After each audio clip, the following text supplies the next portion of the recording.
নয় নয় করে 100 বছরে কিন্তু পা রাখতে চলেছে রাষ্ট্রীয় স্বয়ংসেবক সংঘ ওরফে আরএসএস।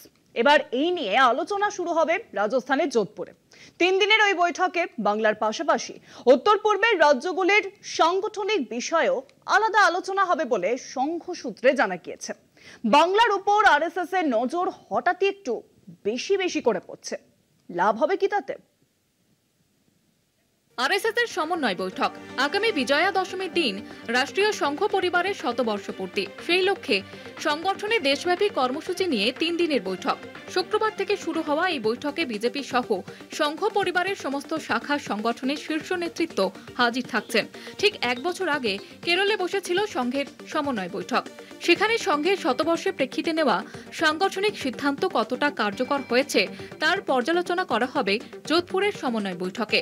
সদ্য দিল্লিতে অনুষ্ঠিত 3 দিনের সরসংচালক মোহন ভাগবতের বক্তৃতামালার পর দেশের 80 জন অর্থনৈতিক বিশেষজ্ঞের সঙ্গে বৈঠকে বসেন ভাগবত সহ সংঘকর্তারা। ঘটনাচক্রে সংঘের শতবর্ষ উদযাপনের মধ্যেই বিহার, পশ্চিমবঙ্গ, কেরল, অসম, তামিলনাড়ু ও পুদুচেরিতে বিধানসভা নির্বাচন কমিশন বিহার থেকে শুরু করার পর একে একে বাকি রাজ্যগুলিতে বিশেষ নিবিড় সংশোধনী বা এসআইআর করতে শুরু করবে। ইতিমধ্যে এসআইআর সূত্রে নাগরিকত্ব প্রমাণ ঘিরে শুরু হয়েছে বিতর্ক।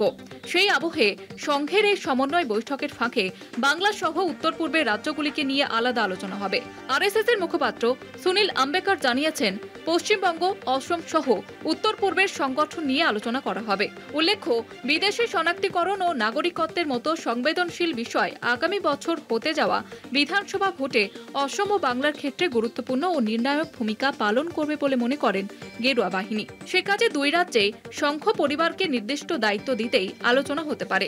বিজেপি সভাপতি জেপি নাড্ডা, সংগঠন সম্পাদক সুনীল বনসল এবং সংঘের তরফে দত্তাত্রেয় হোসেবলে প্রমুখ ওই আলোচনায় অংশ নিতে পারে বলে জানা গিয়েছে। কলকাতা টিভি।